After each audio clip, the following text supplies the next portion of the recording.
Eh, kita ulangi aja ya dari awal ya. Yang terhormat, Namanya itu Bere. rekan-rekan dari BKPSDM, utamanya panitia pelaksanaan acara ngobrol asik ASN ini. Kemudian yang terhormat Bapak Ibu Kasubag Umum, nah, yang dari Dinas Pendidikan, Kesehatan, RSUD, Dinas KB, Dinas Perhubungan, dan Satpol PP ya, yang telah hadir di ruangan Zoom kita ini, serta yang kami banggakan, teman-teman, rekan-rekan, Bapak Ibu, P3K paruh waktu di lingkungan instansi pemerintah Kabupaten Padang Lawas Utara. Syukur Alhamdulillah kita ucapkan atas kehadirat Allah Subhanahu wa Ta'ala, yang dimana pada kesempatan hari ini kita masih diberikan waktu yang luang untuk dapat berkumpul dalam rangka mengikuti acara ngobrol asik ASN. Kemudian salawat beriring salam kita aturkan kepada Nabi besar Muhammad Shallallahu Alaihi Wasallam, yang dimana syafaatnya sangat kita harapkan di hari kemudian kelak. Bapak Ibu, sebelumnya yang mengisi untuk kata sambutan ini adalah Bapak Kepala Badan BKPSDM, tapi beliau pada saat ini masih eh, ada kegiatan yang lain. Jadi beliau eh, mendelegasikan kepada kami untuk membuka sekaligus memberikan sambutan terhadap pelaksanaan acara kali ini. Baik Bapak Ibu semuanya, utamanya rekan P3K paruh waktu, di sini dapat kami sampaikan bahwasannya mulai tahun ini BKPSDM memiliki program kegiatan yang dinamakan Ngobrol Asik ASN. Jadi di dalam pelaksanaan acara Ngobrol Asik ASN ini kita akan menyampaikan asistensi ataupun sosialisasi dan sifatnya diseminasi juga terhadap sistem informasi kepegawaian ataupun aturan-aturan kepegawaian yang terbaru. Nah, jadi Bapak Ibu semuanya, utamanya P3K paruh waktu ini, yang baru 2 bulan ya, di Januari itu telah dilantik dan telah bekerja secara efektif di Januari. eh, Setidaknya kami akan memberikan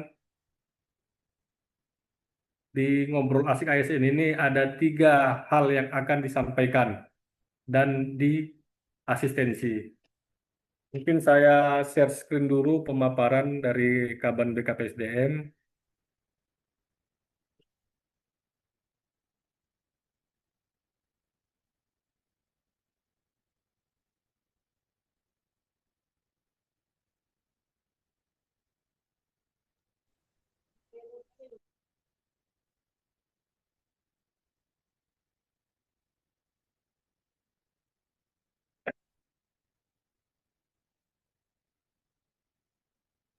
Baik Bapak Ibu semuanya, di dalam acara ngobrol asik ASN ini, BKPSDM akan memberikan asistensi kepada Bapak Ibu P3K paruh waktu untuk bagaimana cara melakukan aktivasi terhadap aplikasi MyASN, SIP3K, dan aplikasi sistem absensi digital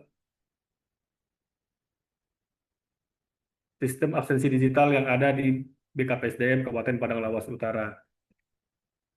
Yang pertama, ini adalah pengenalan MyASN. Jadi Bapak Ibu semuanya, mungkin ada pertanyaan di dalam pikiran kita, apa sih yang dimaksud dengan MyASN? Jadi dalam hal ini Bapak Ibu, MyASN itu adalah sebuah portal digital ya, yang berisi akun pribadi ASN. Ini basisnya digital yang berisi data, informasi, serta dokumen kepegawaian yang dirangkum dalam satu sistem yang terintegrasi. Nah, jadi sederhananya itu MySN adalah portal digital yang dimiliki oleh BKN, di mana di dalam MySN ini telah terangkum seluruh data, informasi, serta dokumen kepegawaian kita semuanya. Kemudian, apa tujuan dari MySN ini diselenggarakan? Tujuan dari penggunaan MySN ini adalah untuk meningkatkan akurasi data ASN, mempermudah layanan kepegawaian, mendorong transparansi dan akuntabilitas, serta mengurangi proses manual dan birokrasi yang panjang. Serta manfaat apa yang kita dapat dengan menggunakan MyASN?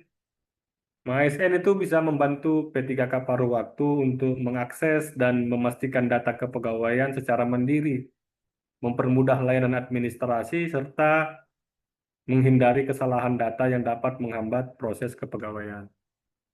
Jadi ini Bapak Ibu pengenalan awal apa itu MyASN, tujuan MyASN dan manfaat dari MyASN. Setelah dari MyASN kita masuk ke SIP3K. Jadi teman-teman sekalian, SIP3K ini adalah produk digital yang kita buat sendiri. Ya, SIP3K ini merangkum seluruh data, informasi serta dokumen seluruh P3K di Padang Lawas Utara ya. Jadi ini seperti database kepegawaian dengan status P3K. Jadi SIP3K ini adalah sebuah sistem informasi digital untuk mengelola dan menyajikan data P3K secara cepat, terintegrasi, dan berkualitas. Tujuan penggunaan SIP3K ini adalah untuk menyajikan data P3K yang lebih berkualitas, serta mengoptimalkan pengelolaan belanja pegawai. Apa yang didapat dari penggunaan SIP3K, manfaat yang kita dapatkan? Yang pertama itu mempercepat penyajian data yang lebih akurat. Kemudian memudahkan layanan dan pengelolaan kepegawaian, serta mendukung keputusan berbasis data. Jadi di zaman sekarang seluruh kebijakan serta keputusan pimpinan itu harus berbasis data. Jadi apa perbedaan signifikan antara SIP3K dan MASN? Seperti kita ketahui, SIP3K dan MASN ini ruang lingkupnya hampir sama, tetapi eh, bila secara sisi teknis dan sistem ini pastinya berbeda. Dari sisi pengertian, SIP3K ini lingkupnya di sisi pengelolaan data P3K, sedangkan MySN ini aplikasinya umum seluruh ASN, baik dia statusnya CPNS, PNS maupun P3K. Kemudian cakupannya itu untuk SIP3K khusus untuk P3K dan MASN untuk PNS dan P3K. Fungsi utama dari SIP3K itu untuk menginput dan pengolahan data. Sedangkan MySN itu bisa sampai ke akses yang lebih mendalam, yang lebih detail, serta mampu untuk melakukan monitoring data. Jadi dari sisi kemampuan, MySN ini lebih detail, lebih terperinci, dan lebih modern lah, lebih lebih canggih daripada SIP3K yang di mana SIP3K ini hanya untuk bisa menampilkan data untuk dikelola. Kemudian dari sisi pengguna, SCP-3K itu digunakan oleh para admin dan P3K. Sedangkan ASN ini digunakan oleh seluruh ASN, jadi tidak ada batasannya. Untuk peran dan fungsi, untuk SCP-3K itu back office. Lebih dominan kami yang memakai di backup SDM. Tetapi kami memerlukan juga data dan input data, entrian data dari Bapak Ibu semuanya. Sedangkan MySN ini perannya adalah front end. Jadi Bapak Ibu juga harus berperan aktif di MyASN agar data dan dokumen kepegawaian dapat tersaji di aplikasi MyASN. Tujuan SIP3 ini untuk data yang akurat serta terkelola. Sedangkan MyASN ini orientasinya adalah untuk transparansi layanan. Nah, di mana nanti transparansi layanan bisa lebih cepat dan lebih pasti. Nah, itulah tujuan dari MyASN. Sedangkan kewenangan ini SIP3K itu kewenangannya di instansi Pemda Padang Lawas Utara serta terbatas hanya pada posisi admin. Jadi kewenangan SIP3K ini terbatas. Sedangkan MyASN itu kewenangan itu ada di individu ASN masing-masing. Jadi MyASN ini adalah tanggung jawab diri kita sendiri sebagai ASN, bukan tanggung jawab operator, bukan tanggung jawab kepala sekolah, bukan tanggung jawab kapus, bukan tanggung jawab Kasubag Umum. Jadi ASN dan SIP3K adalah tanggung jawab individu perorangan masing-masing ASN. Ini harus kami tekankan karena prakteknya selama ini seluruh akun-akun ini baik itu akun SIP3K atau MyASN itu yang menginput dan menginputnya adalah rata-rata operator, tata usaha maupun orang lain. Jadi tidak dipergunakan oleh individu ASN itu sendiri. Selanjutnya di sini aplikasi yang akan diasistensi adalah sistem absensi digital. Ini regulasinya berdasarkan Peraturan Bupati Padang Lawas Utara Nomor 82 Tahun 2023 tentang pelaksanaan presensi digital di lingkungan pemerintah Kabupaten Padang Lawas Utara. Siapdi adalah suatu sistem Dono nih. informasi akses digital yang Babatire dono digunakan otomatis sih. untuk mencatat kehadiran ASN secara elektronik sebagai bagian dari pengelolaan disiplin dan kinerja pegawai. Tujuan dari penggunaan Siapdi ini adalah untuk meningkatkan disiplin pegawai, menjamin akuntabilitas, tingkat kehadiran pegawai secara cepat dan akurat, serta sebagai dasar pembayaran tambahan penghasilan dalam aspek disiplin pegawai. Sedangkan sasaran dari aplikasi Siapdi ini adalah para pegawai di lingkungan Pemda Padang Lawas Utara, termasuk itu calon PNS, PNS, dan P3K. Dan yang saat ini kita lakukan, sasaran berikutnya adalah teman-teman P3K paruh waktu. Untuk perangkat yang kita gunakan dalam mengakses layanan Siapdi ini adalah yang pertama itu ponsel Android, yang kedua nanti ada kode barcode, yang ketiga kita harus mengaktifkan Global Positioning System atau GPS kita di ponsel masing-masing. Untuk tata cara presensi, ini sekedar gambaran umumnya. Nanti detail masalah teknis akan disampaikan oleh para narasumber kita. Untuk presensi itu dilakukan sebanyak 2 kali dalam setiap hari kerja, yaitu saat masuk kerja dan pulang kerja. Nah, untuk tempat perekaman sendiri ya, perekaman presensi digital itu dilakukan sesuai dengan titik koordinat yang telah ditentukan di kantor perangkat daerah atau di kantor-kantor unit kerja seperti sekolah, puskesmas, ataupun UPT-UPT yang ada di kecamatan. Kemudian ini memang ada fleksibilitas bagi rekan-rekan ASN yang menjalankan rutinitas tugas di luar area kantor untuk melakukan perekaman di lokasi di luar kantor. Ini contohnya teman-teman ataupun ASN kita yang sering ruang lingkup pekerjaan itu ada di luar kantor. istilahnya itu petugas lapangan lah. Jadi mereka ini para petugas lapangan yang ada yang dominannya sering ada di lapangan itu memiliki fleksibilitas untuk melakukan perekaman di lokasi di luar kantornya. Kemudian ini yang perlu diperhatikan teman-teman sekalian, bahwasanya laporan presensi digital itu disajikan dalam bentuk dokumen rekapitulasi kehadiran pegawai dan digunakan sebagai dasar untuk penegakan disiplin, penjatuhan hukuman disiplin, serta perhitungan tambahan penghasilan bagi ASN.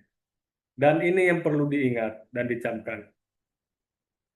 Laporan presensi digital ini akan dijadikan bahan untuk evaluasi dan pertimbangan untuk perpanjangan hubungan perjanjian kerja P3K, baik dia P3K reguler maupun P3K paruh waktu.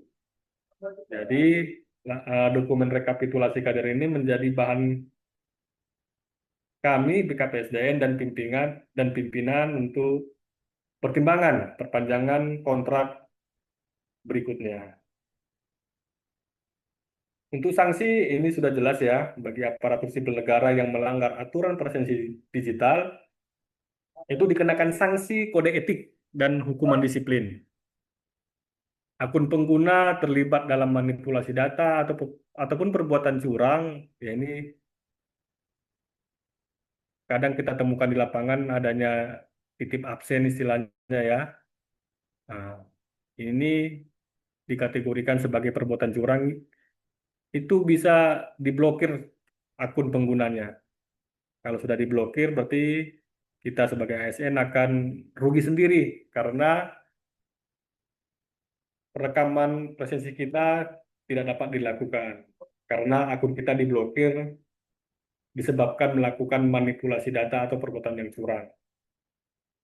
Kemudian jika terjadi kerusakan seperti di perangkat ataupun di sistem kita, ya untuk menginput data kehadiran itu bisa dilakukan melalui sisi backend aplikasi. Ini berbau teknis sedikit ya, atau dapat dilakukan secara manual nanti dilaporkan kembali kepada BKPSDM. Dan dalam hal ini pegawai juga dapat melakukan sanggah terhadap laporan presensi digital jika terdapat kesalahan dalam data. Dengan tanda kutip, kesalahan tersebut berasal dari sistem aplikasi Siapdi, bukan dari kesalahan yang bersangkutan. Jadi Bapak Ibu, itulah pemaparan awal dari kami. Nanti untuk lebih detail dan rincinya akan disampaikan oleh masing-masing narasumber. Jadi pada kesempatan ini kami meminta kepada Bapak Ibu semuanya agar serius, fokus, ya, serta serius, fokus. Memang agak santai sedikit ya, karena kita saat ini sedang dalam menjalani ibadah puasa ya, bagi yang menjalani. Jadi diharapkan fokus, serius, karena tiga sistem ini sangat penting bagi Bapak Ibu semuanya dalam kelanjutan layanan kepegawaian ke depannya. Mungkin itu saja awalan dari kami. Nanti selanjutnya ada sesi diskusi. Mungkin di situ lebih mendalam kita kupas mengenai ngobrol asik ASN ini. Terima kasih Bu Moderator. Kami kembalikan ke moderator. Mungkin izin bisa ditambahkan dari Bapak Kabit.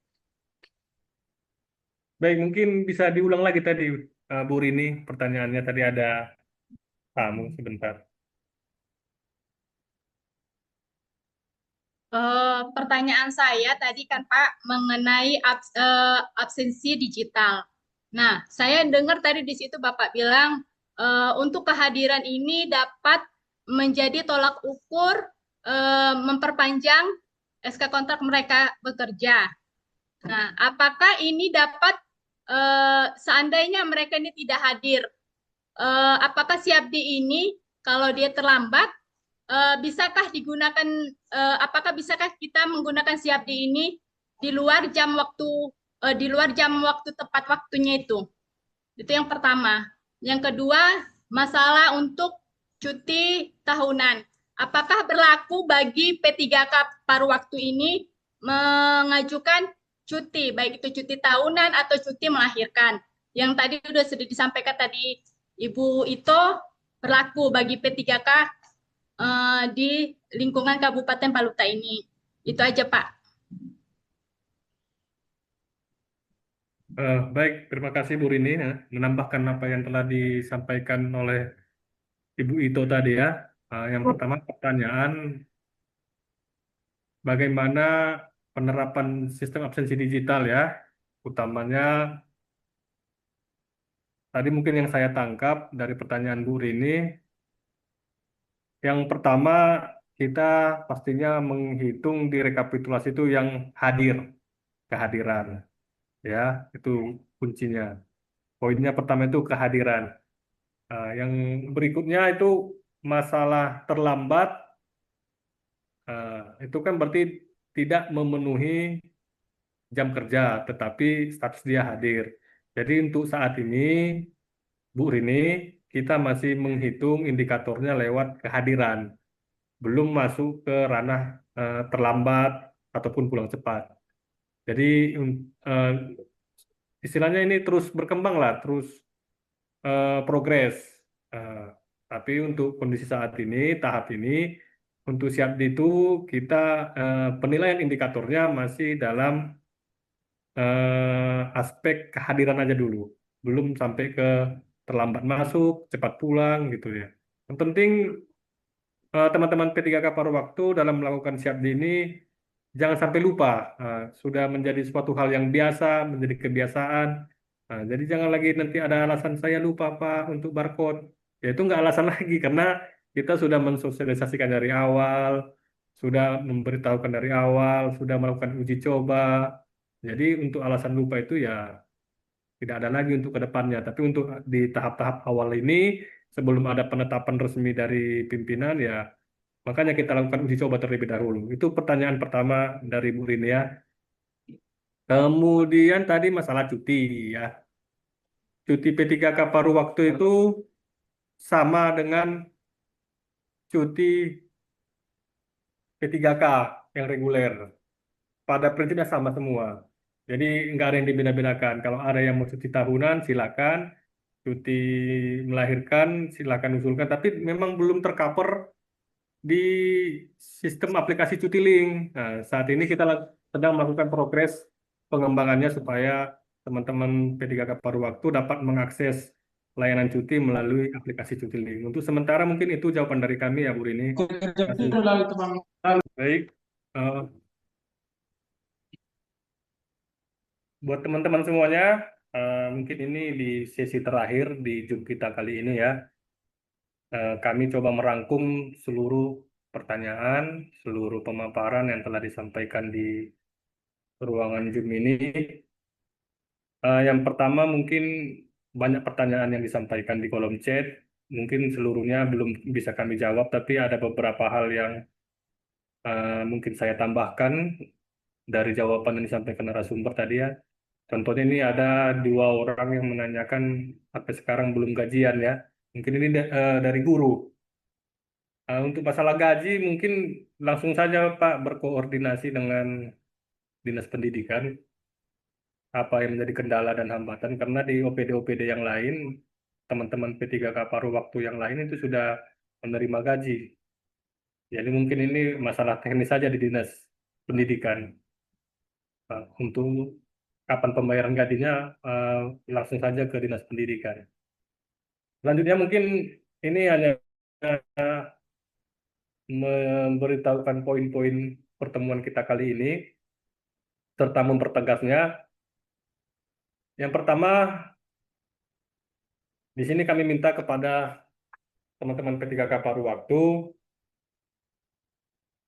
setelah selesai mengikuti acara ini, alangkah baiknya Bapak Ibu langsung melakukan aktivasi My ASN dan SIP3K ya, tanpa terlebih dahulu menunggu surat edaran resmi. Memang direncanakan setelah minggu depan mungkin kami dari BKPSDM akan eh, menyampaikan surat edaran mengenai pengisian dan aktivasi My ASN dan SIP 3K. Tapi sebelum surat edaran itu sampai ke tangan Bapak Ibu semuanya, ya lebih baik mulai dari sekarang sudah bisa dimulai. Karena nanti itu untuk SIP 3K, pengisian dan aktivasinya dilakukan secara bertahap karena keterbatasan jaringan dan bandwidth server kita. Nah, jadi udah mulailah dari sekarang itu dicicil-cicil dokumen apa, informasi apa yang akan di-input di dalam MySN dan SIP 3K. Untuk Siapdi sendiri itu nanti setelah semua teman-teman terregistrasi di MySN dan SIP 3K, baru kita laksanakan penggunaan Siapdi karena data-data Ibu di dashboard Siapdi ini belum ada, belum lengkap, jadi belum bisa aktivasi sebelum SIP 3K-nya diinput terlebih dahulu. Itu poin-poin yang perlu kami sampaikan. Berikutnya juga perlu kami tegaskan kepada teman-teman semua P3K paruh waktu ya. Kami sarankan dalam hal pengisian My ASN ataupun SIP 3K itu untuk melakukan pengisian dan aktivasinya, perangkat yang digunakan kami rekomendasikan adalah memakai komputer, PC, atau laptop atau notebook. Nah, untuk menggunakan perangkat ponsel ataupun handphone itu tidak terlalu kami sarankan karena mungkin tampilannya itu kurang luas, kurang mencakup seluruhnya, jadi rentan terhadap salah pengisian atau salah penguploadan. Jadi kami sarankan kepada Bapak Ibu dalam hal pengisian dan aktivasi SIP 3K dan MySN agar menggunakan perangkat komputer, PC, laptop atau notebook. Kemudian dalam hal melakukan pengisian, kami sarankan agar Bapak Ibu melakukannya secara mandiri, ya. Jangan bergantung kepada orang lain, jangan diserahkan ke operator, jangan diserahkan ke Kasubag Umum, ya. Karena ini pada dasarnya untuk penginputan data SIP, TKK, dan ASN ini adalah tanggung jawab Bapak Ibu semuanya. Nah, jangan serahkan ke orang lain, karena di sini ada password dan OTP. Ini sifatnya rahasia. Masa password dan OTP Bapak Ibu bagikan ke orang lain ya. Jadi pada prinsipnya pengisian SIP 3K dan My ASN ini dikerjakan secara mandiri oleh diri sendiri.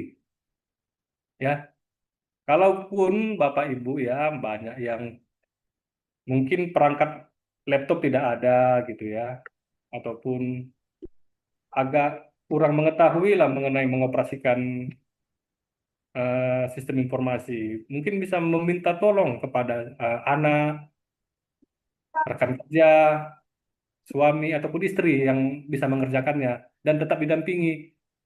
Nah, karena kita memerlukan data yang valid dan dapat dipertanggungjawabkan.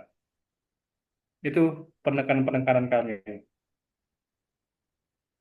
Selanjutnya mungkin di sini kepada Bapak Ibu Kasubag Umum, Dinas Pendidikan, Dinas Kesehatan, tadi ada KB, Satpol PP, Dinas Perhubungan, Lingkungan Hidup, kami meminta partisipasi dan kontribusinya lah kepada Bapak Ibu agar membantu rekan-rekan P3K kita ini dapat mengisi dan mengaktifasi My ASN dan SIP 3K-nya.